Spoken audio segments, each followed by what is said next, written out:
ये 10 बातें भाव को प्रकाशित कर देती हैं। बड़े महापुरुष हैं।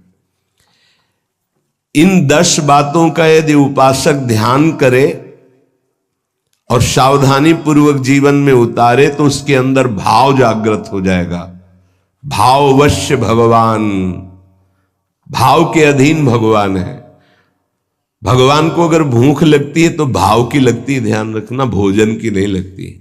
भाव का भूखा हूं मैं, भाव ही एक सार है। भाव से मुझको भजे तो भाव से बेड़ा पार है। भाव बिन सुनी पुकारे मैं कभी सुनता नहीं, भाव पूरित टेर ही करती मुझे लाचार है। भाव, उपासना में भाव की प्रधानता है।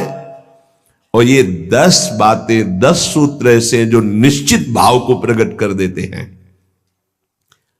पहला है सम्मान, दूसरा है बहुमान, तीसरा है प्रीति, चौथा है विरह, पांचवा है इतर विचिकित्सा, छठा है महिमाख्याति, सातवां तदर्थ प्राण धारण, आठवां तदीयता, नवां सर्वत्र तदभाव, 10वां अप्रतिकूलता। ये 10 हैं जिनके द्वारा दिव्य भाव प्रकट हो जाता है। पहला सम्मान, अपने आराध्य देव गुरुदेव के सामने से जितनी बार निकले उतनी बार प्रणाम मुद्रा में ही निकले। जैसे श्री विग्रह विराजमान है, अर्चा विग्रह विराजमान है, तो वहां से ऐसे नहीं निकला जाता, झुक के हाथ ऐसे करके निकला जाता है। गुरुदेव विराजमान है, हाथ जोड़ के निकला जाता है, वहां सीधे नहीं निकला जाता।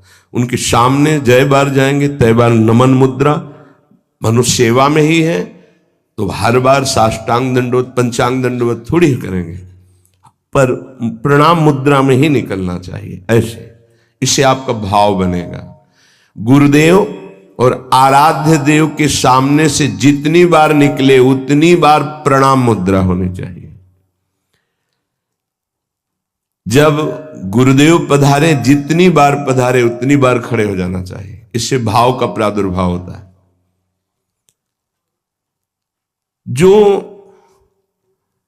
इस सम्मान को आराध्य देव गुरुदेव को अर्पित कर देता है और स्वयं के सम्मान को स्वीकार नहीं करता है, तो ये सम्मान उसके अंदर भाव पैदा कर देता है।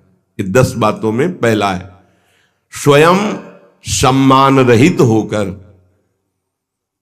अपने गुरुदेव आराध्य देव के सामने जय बार से निकले तय बार प्रणाम मुद्रा होनी चाहिए। मुद्रा प्रणाम मुद्रा।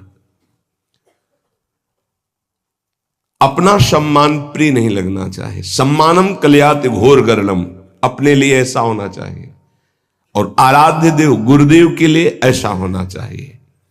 इससे भाव का प्रादुर्भाव हो जाएगा। बहुमान, अपने संबोधन के आगे गुरु प्रदत्त नाम का ही उच्चारण करवावे। अपने नाम के विस्मरण की वृत्ति और गुरु प्रदत्त नाम के स्मरण में सुखी हो जाना। हम कौन है? बोले अमुक सर। पीछे का पुराना नाम कोई ले तो ना तो संबोधन स्वीकार करना चाहिए, अगर कोई परिजन है तो निषेध कर देना चाहिए। उसको पता नहीं है कि अगर आप ऐसे नाम उच्चारण करते हो ठीक नहीं, हमारे गुरु ने जो नाम रखा है वही नाम रखना चाहिए, नहीं बोलना चाहिए। जैसे पुराने नाम में है तो नहीं बोलना चाहिए, वो संबोधन करे तो नहीं बोलना चाहिए। इससे गुरु कृपा से भगवदीय गुणों का हृदय में प्रादुर्भाव हो जाता है। गर्व से अपने गुरुदेव प्रदत्त नाम का स्मरण करना चाहिए। गर्व से, अरे हमको गुरुदेव ने कहा है कि आप अमुक शरण है, तो ये गर्व का भी, अब हमको क्या चिंता है, उन्होंने ये नाम रखा है। इस नाम का प्रभाव यह होता है कि इष्ट के सद्गुण उसमें जागृत होने लगते। नाम मात्र से शरीर संबोधन नाम, ये बहुत गुप्त बात है, जल्दी ये सौभाग्य किसी को नहीं मिलता। जैसे मिला है सौभाग्य तो इसकी रक्षा करो। इसकी रक्षा करो। तीसरा है प्रीति। जो हम नाम जप करते हैं, जो गुरुदेव ने दिया है नाम, उसमें अपार प्रीति होनी चाहिए। आज तक का अनुभव कि सबसे कठिन काम है गुरु प्रदत्त नाम और मंत्र को निरंतर चलाना। अरे पता ही नहीं चलता है, बकवासी मन कब जो है सरक जाता है, नाम से हट जाता है, फिर एकदम ध्यान करो तो फिर वैसे। देखो साधना में देखो ना, आप लोग तो साधक ही है, कब सरक जाता है। इसको बहुत अच्छा लगता है कि कोई बात करने लगे, किसी तरह समय कटने लगे, क्योंकि जब एकांत होगा साधक तो चढ़ा बैठा रहेगा इसके ऊपर नाम मंत्र, तो ये ऊबता है मन, उसको कुछ चाहिए, प्रपंच चाहिए, तभी बहुत समय हो जाता है, हमारे अंदर कोई दिव्यता नहीं आ पाती है, मंत्र में प्रियता नहीं जागृत हो पाती है। जो गुरुदेव ने दिया है नाम मंत्र, विशेष आदर, विशेष सम्मान, उसके सामने कुछ नहीं, उसके आगे कुछ नहीं। ये बिल्कुल हृदय में बैठा लो, भाव उत्पन्न करने के लिए।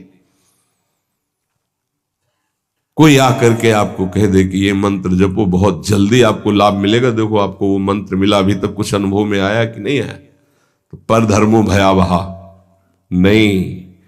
हमें जो गुरुदेव ने दिया है उसी से परीक्षा भी हो सकती है। गुरुदेव प्रदत्त नाम और मंत्र में अत्यंत प्रीति होना, बड़े भाग्यशाली, तभी तो भाव बढ़ता है। बड़े भाग्यशाली उपासक हैं जिनको ये सिद्धांत हृदय में बैठ गया, गुरुदेव प्रदत्त नाम मंत्र। ये हमने बहुत से शास्त्रों में पढ़ा, बहुत से संतों से भी सुना, गुरु प्रदत्त नाम मंत्र, वो बैठ जाना चाहिए हृदय में। पातंजल जी, सातु दीर्घकाल निरंतर सत्कार सेवितो दृढ़ भूमि।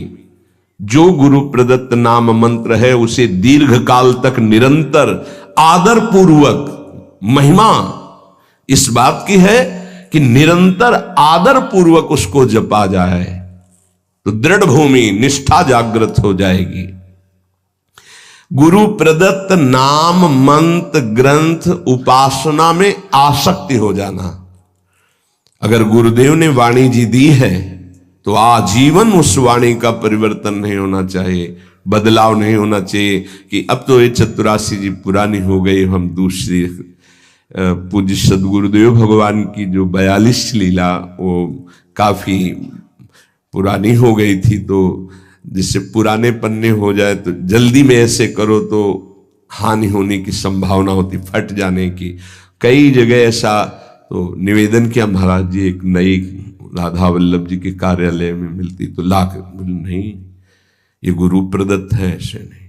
तो अब नई पाठ में भले प्रयोग कर ले कि वो अपने जो गुरु प्रदत्त वाणी है, ये भाव बढ़ाने के लिए है, तभी भाव आएगा। गुरु प्रदत्त माला, गुरु प्रदत्त वाणी, इनका बड़ा आदर, गुरु प्रदत्त नाम, गुरु प्रदत्त मंत्र, गुरु प्रदत्त उपासना, गुरु प्रदत्त बात, यही हमारे जीवन को भाव में प्रकाशित करेगी।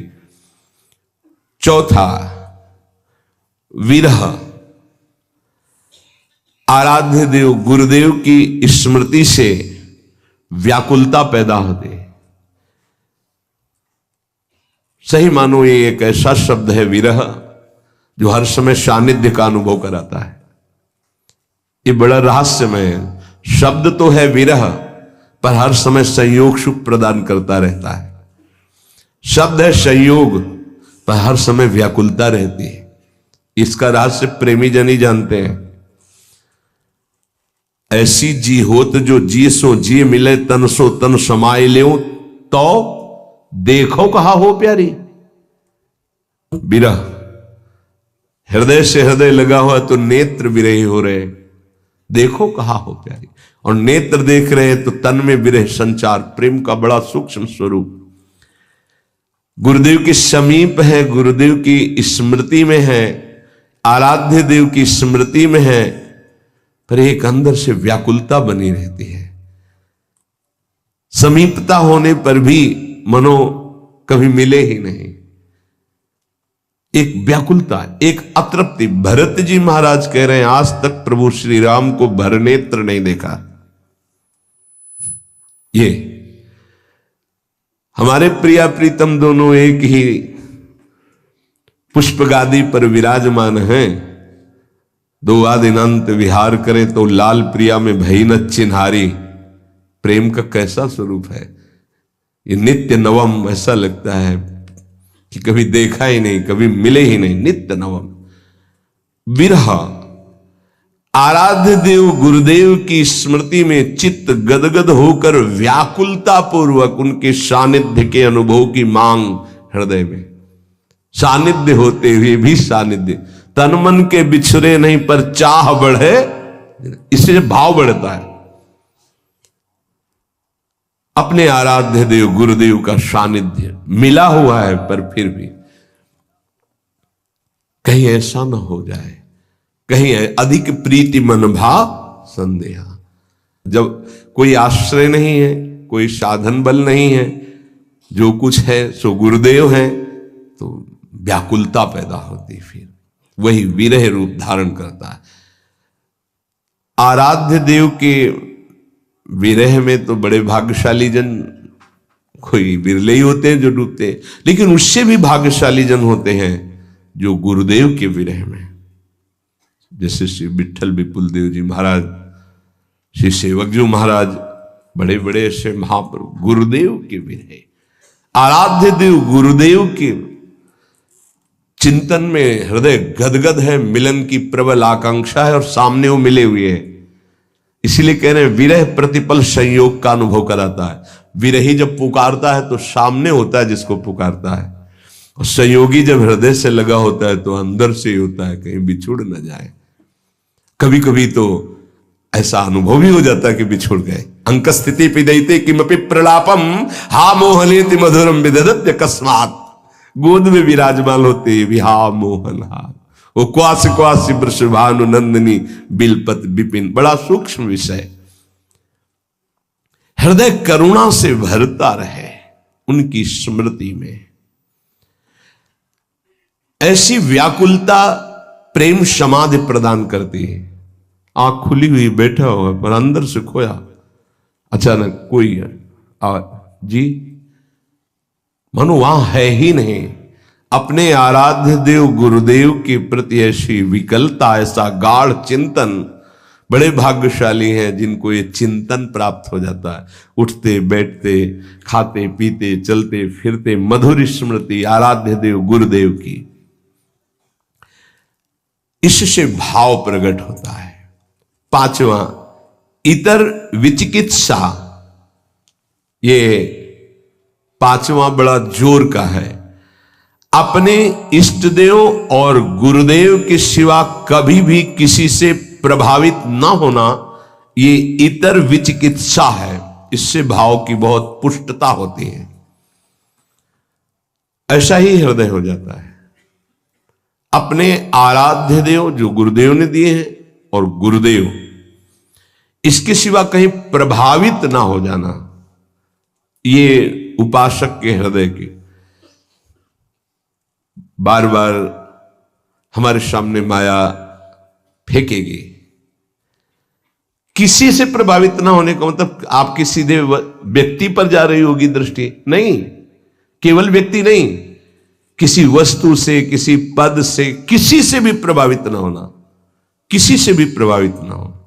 ये अनन्य इष्ट निष्ठ में, गुरु निष्ठ में ये होती है इतर विचिकित्सा। उपमन्यु जी का चरित्र जो सुनाया, भगवान शंकर के अनन्य थे। भगवान शंकर जब उनके जो मनोभिलाषा थी उसकी पूर्ति के लिए दर्शन देने आए तो शिव रूप में नहीं आए, देवराज इंद्र के रूप में आए। अंबा जी और भगवान शिव एरावत पर बैठे हुए इंद्र और शची के रूप में, हर शिव पार्षद देवता के रूप में। वरम ब्रूहि, वरदान मांगिए। आंख खोला, देखा, प्रणाम त्रिभुवनपति, आपको तो न मैंने पुकारा है और ना आपका मंत्र जपा, ना आपसे मेरी कोई चाह है। नहीं, वरदान मांगिए। नहीं, मुझे आपसे नहीं चाहिए, आपको प्रणाम है, आप यहां से जा सकते हैं। महाभारत में उनका जो तुम चाहोगे मैं तुम्हें प्रदान कर दूंगा। वरदान मांगे, बोले भगवान शिव मुझे कुत्ता बना दे स्वीकार है, आप देवराजेंद्र बनावें तो मुझे स्वीकार नहीं, आप यहां से चले जाइए, मुझे आपसे कोई वरदान नहीं चाहिए। पहली प्रणाम मुद्रा थी, दूसरी रुद्र रूप। फिर उन्होंने शिव निंदा शुरू कर दी क्योंकि भगवान शिव ही थे। तब उन्होंने कहा ऐसा मत समझिए कि आप मेरे आराध्य देव की निंदा करके यहां से सुरक्षित जा सकते हैं। अगर हमने मंत्र बल का प्रयोग किया तो मैं तुम्हारे ऐरावत सहित समस्त पार्षदों सहित तुम्हें यही भस्म कर सकता हूं भगवान शंकर के प्रभाव से, इसलिए आप सम्मान पूर्वक अभी वापस चले जाइए। फिर भी नहीं माने क्योंकि शिव ही थे। तत्काल अघोर मंत्र का प्रयोग करके भस्म करने की जीवी संकल्प वृत्ति की नंदिकेश्वर ने रोक दिया और देखा साक्षात गौरांग गंगाधर महादेव और त्रिपुर सुंदरी भगवती लौट गए चरणों, बोले तुम्हारी अनन्य निष्ठा देखकर मैं बहुत प्रसन्न हूं। वरदानों की झड़ी लगा दी। इतर विचिकित्सा, अपने इष्ट देव गुरुदेव के सिवा अन्य किसी से प्रभावित ना होना। हमारे ही प्रभु द्वारिकाधीश है, कोई और थोड़ी है। यहीं से मथुरा, मथुरा से द्वारिका। लेकिन जो नित्य विहार रस है, अवतार लीला से बिलग, जो हर समय नवनिवृत्त निकुंज में विहरण करते रहते हैं प्रिया प्रीतम, वहीं से तो आए हैं ब्रज लीला में प्रभु। चतुर्भुज महानेश्वरशाली द्वारिकाधीश विठ्ठलदास जी दर्शन करने नहीं गए।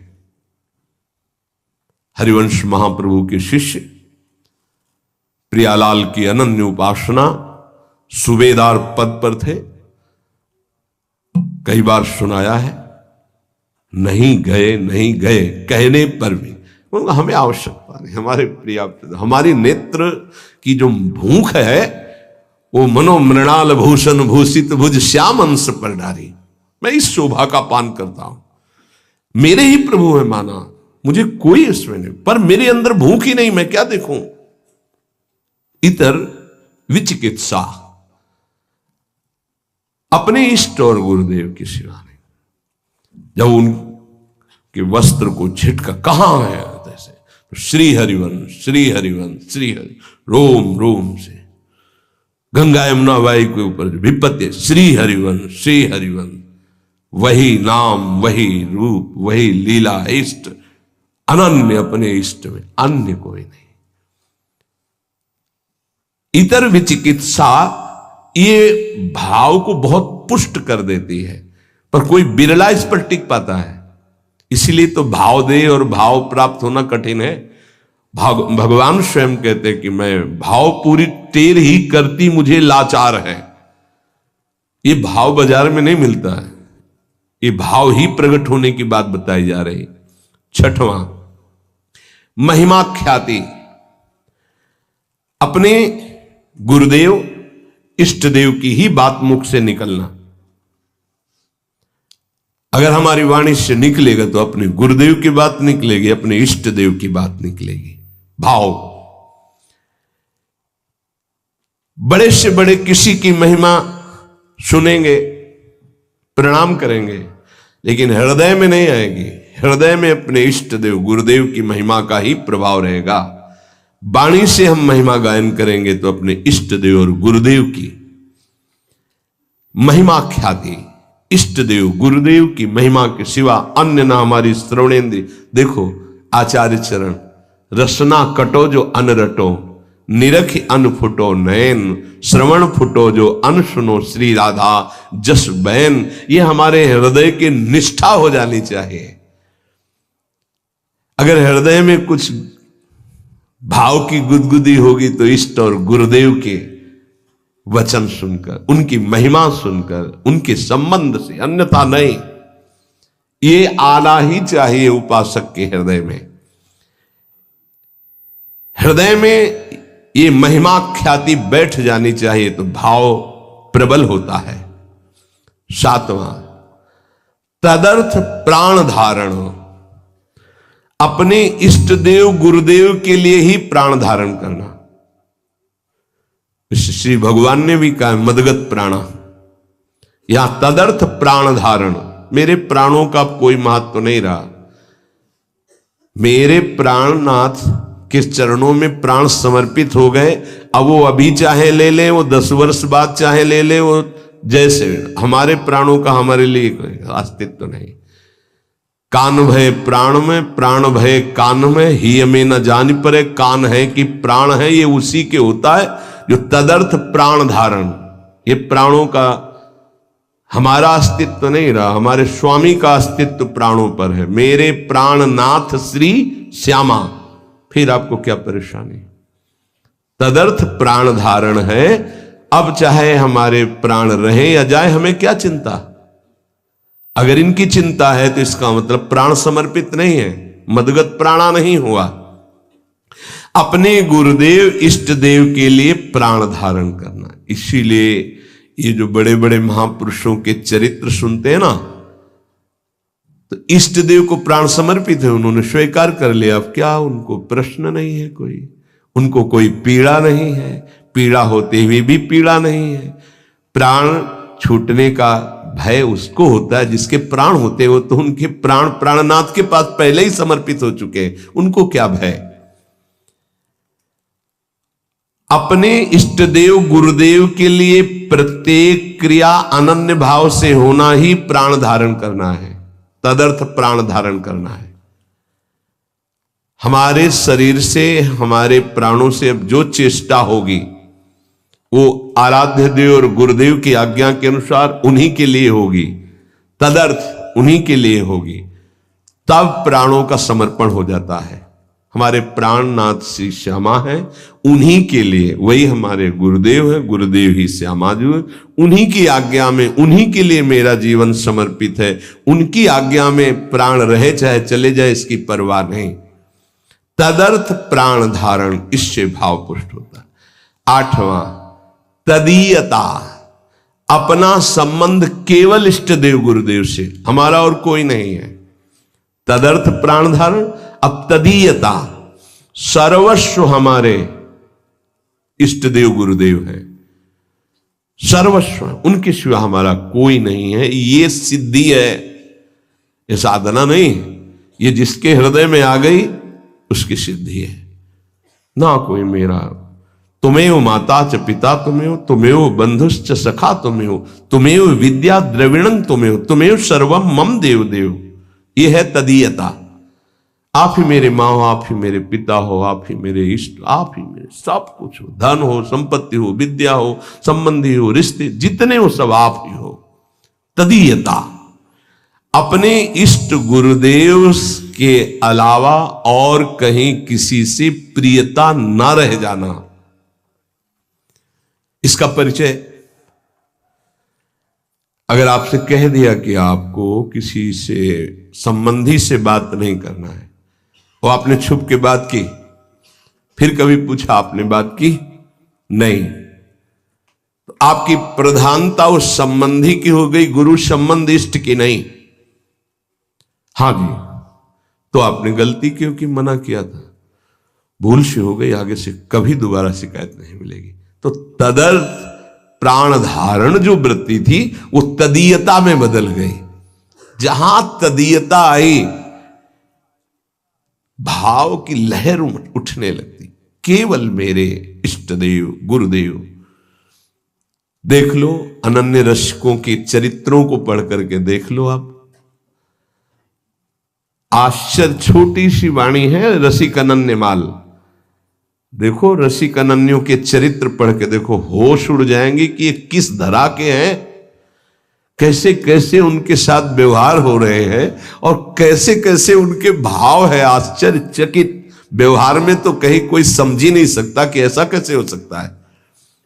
तदीयता, सब कुछ अपने इष्ट को मानना, गुरुदेव को मानना। देखो, ये भाव है, भाव आ गया तो भाववश भगवान, भगवान अधीन हो जाते हैं। ये भाव की बात है। तदीयता, सब कुछ अपने इष्ट को मानना, गुरुदेव को मानना। इष्ट और गुरुदेव एक है। इष्ट ही गुरुदेव के रूप में आके साधन का रहस्य समझाते हैं। जब साधन बनता है तो अनुभव जो होता है वो गुरुदेव का ही होता है। गुरु साक्षात परब्रह्म, वही इष्ट रूप में अनुभव में आ जाते। इष्ट और गुरुदेव दो नहीं है, कहने में केवल दो है। नवा, सर्वत्र तद्भावः। बहुत सुंदर बात है, अद्भुत क्रम है। तदर्थ प्राण धारणा, तदीयता और तद्भावः, सर्वत्र तद्भावः। गुरुदेव अखंड मंडलाकारम व्याप्तमेन चराचरम, मेरे गुरुदेव ही की सत्ता है। हम किसी को नमस्कार करें, अपने गुरुदेव को नमस्कार। मेरे गुरुदेव सब जड़ चैतन्य में व्याप्त गुरुदेव हैं। जैसे आकाश जहां भी देखो आपको मिलेगा, ऐसे ही ब्रह्मानंदम परम सुखदम केवलम ज्ञान मूर्तिम द्वंद्वातीतम गगन सदसम तत्वमस्यादि लक्ष्यम एकम नित्यम विमल अचलम सर्वधी साक्षिभूतम भावातीतम त्रिगुण रहितम सद्गुरुम तम नमामि गगन सदृशम। जैसे आकाश सर्वत्र, ऐसे हम कहीं भी हैं अपने गुरुदेव के नीचे हैं, गुरुदेव की चरण छत्र छाया में है, गुरुदेव के सानिध्य में। कहीं भी देखूं आकाश दिखाई देगा, मैं जहां भी देखता हूं मेरे गुरुदेव विराजमान नजर आते हैं। सर्वत्र तद्भावः, इष्ट देव गुरुदेव। सर्वान् वस्तुतया निरीक्ष परम स्वाराध्य बुद्धि। धीरे धीरे भाव बदल जाएगा, व्यक्ति का महत्व नहीं रह जाता, इष्ट का महत्व जागृत हो जाता है। फिर इष्ट ही दिखाई देते, व्यक्ति नहीं दिखाई देता। गोपीजन जित देखो तित श्याममय, श्याम ही दिखाई दे रहे हैं। पांच भौतिक शरीर या प्रकृति जनित रचना उनके सामने नहीं, केवल श्याम, जड़ चैतन्य कछु नहीं दिखत, जित दिखत तित श्याम खड़े। सर्वत्र तद्भावा, अपने आराध्य देव गुरुदेव के सानिध्य का, उपस्थिति का चराचर में अनुभव करना। और 10वां, अप्रतिकूलता, अपने इष्ट देव गुरुदेव की इच्छा में दखल न डालना। जो विधान उनका बना, उनकी आज्ञा, उनकी इच्छा समझकर ठीक वैसे ही मान लेना, अपनी बुद्धि ना लगाना। लोक दृष्टि से, कुल दृष्टि से, अपने शरीर दृष्टि से, हित दृष्टि से कोई भी उनके प्रतिकूल संकल्प, आचरण, विचार ना करना। ये 10वां, अप्रतिकूलता। भगवद इच्छा, गुरु इच्छा में दखल ना देना। जो कुछ उनका विधान, जो कुछ उनकी आज्ञा, उनकी इच्छा के अनुसार ठीक वैसे ही मानना, वैसे ही चलना। उसके विपरीत लोकहित, शरीर दृष्टि, व्यवहार दृष्टि, कुल दृष्टि, हमारे तो कुल देवता ये हैं, हमारा तो ऐसा, अब हमारा हमारा सर्वस्व गुरुदेव, उनका जो आदेश वही हमारा जीवन। ना तो लोक दृष्टि, लोक में ऐसा ऐसा व्यवहार ऐसे कैसे हो सकता है, ऐसा नहीं, अब नहीं। जब तक हम समर्पित नहीं थे, तब अब समर्पित हो गए तो हमारे लिए न लाज थी न लोकन की, न वेद को कहो करे। आप तो गुरुदेव जो कहेंगे वही करेंगे। न लाज थी न लोकन की, न वेद को कहो करे, न शंक भूत प्रेत की, न देव जच्छते डरे। गुरुदेव ने जो आज्ञा करी बस वही हमें पालन करना। उनकी इच्छा समझकर ठीक वैसे ही बर्ताव करना। उनके विपरीत लोकहित, कुल दृष्टि आदि का या अपने शरीर या व्यवस्था आदि का कोई भी संकल्प ना करना, ये अप्रतिकूलता कहलाता है। इन 10 भावों का पालन करने वाले के अंदर भगवान को अधीन करने वाला भाव प्रकट हो जाता है। सम्मान, बहुमान, प्रीति, विरह, इतर विचिकित्सा, महिमाख्याति, तदर्थ प्राणधारण, तदीयता, सर्वत्र तद्भाव और अप्रतिकूलता, ये 10 भाव हैं। संशय न करे इसमें।